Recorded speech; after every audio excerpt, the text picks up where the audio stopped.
I'm Michael V, and this is Arcade Guts. Feeding off of the success of the first two games, Mortal Kombat 3 was unleashed onto the arcades in 1995.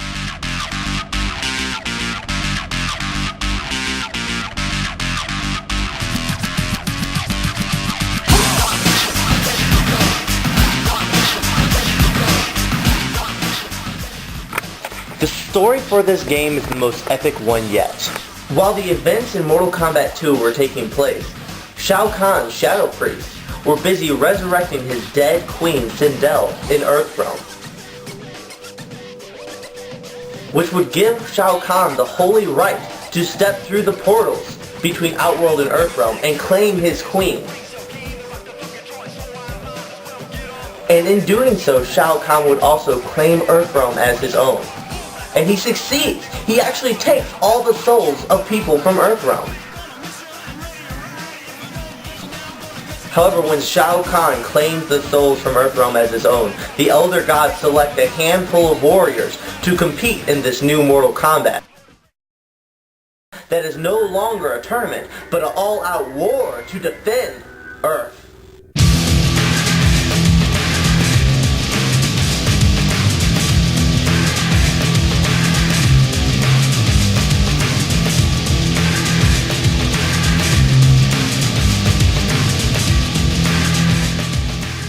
With such an intensified storyline, the Mortal Kombat team had to ensure that the gameplay was intensified equally, and that is where we get the addition of a combo system and the run button.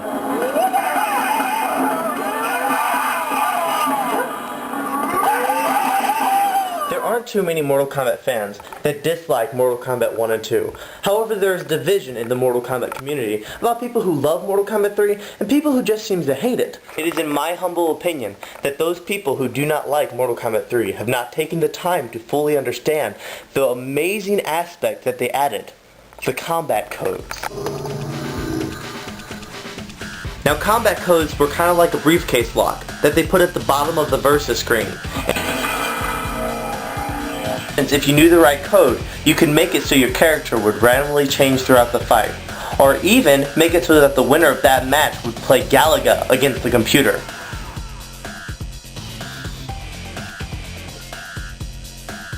In modern fighting games, they oftentimes have what are called multi-tiered arenas. This is a catchy phrase that means a background in which there are multiple levels to fight on.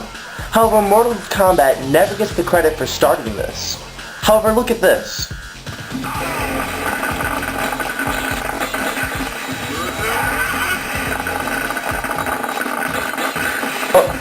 While the media stayed relatively quiet for Mortal Kombat 2, they threw a shit fit when it came to Mortal Kombat 3. Parents are often the first to ask, could this lead to this? They are calling it the hottest, most successful fighting game of all time, Mortal Kombat 3. In my opinion, the fatalities were not as good in Mortal Kombat 3 as they are in Mortal Kombat 2, but they're still equally gruesome. For instance, Shiva's skin rip.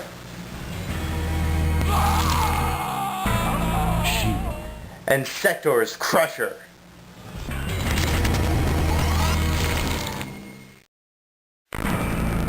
Now, Mortal Kombat 3 didn't leave anything behind that they added into Mortal Kombat 2, so we still have fatalities,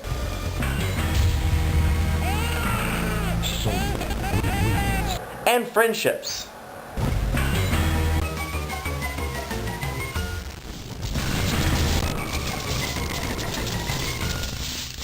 Cyrax wins.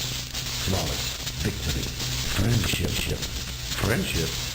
In Mortal Kombat 2, there were a lot of people who claimed that they could transform their character into an animal, and they called it an animality. Now, this wasn't true at all, but the Midway team decided, let's go ahead and make it true in Mortal Kombat 3. And so, we get animalities.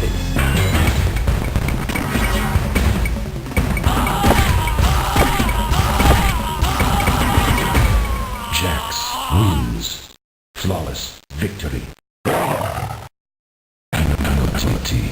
Now, the game introduced many interesting characters, but one of the most interesting is the Centaur character, Motaro.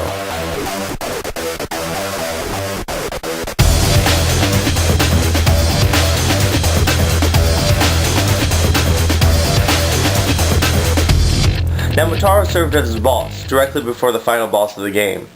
So who did they choose? Well, the ultimate boss, of course. Making his triumphant return is Shao Kahn.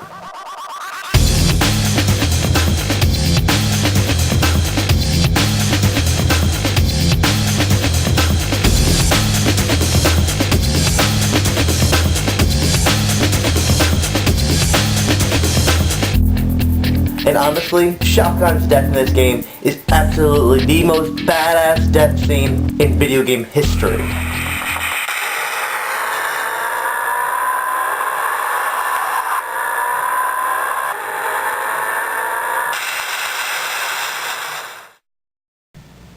As I have stated in previous reviews, the Mortal Kombat franchise is not afraid to reinvent themselves, and Mortal Kombat 3 is no different.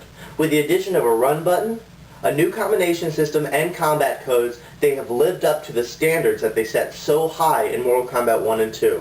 So in that light, I have to give Mortal Kombat 3 a 5 out of 5. So until next time, I'm Michael V, and this is Arcade Guts.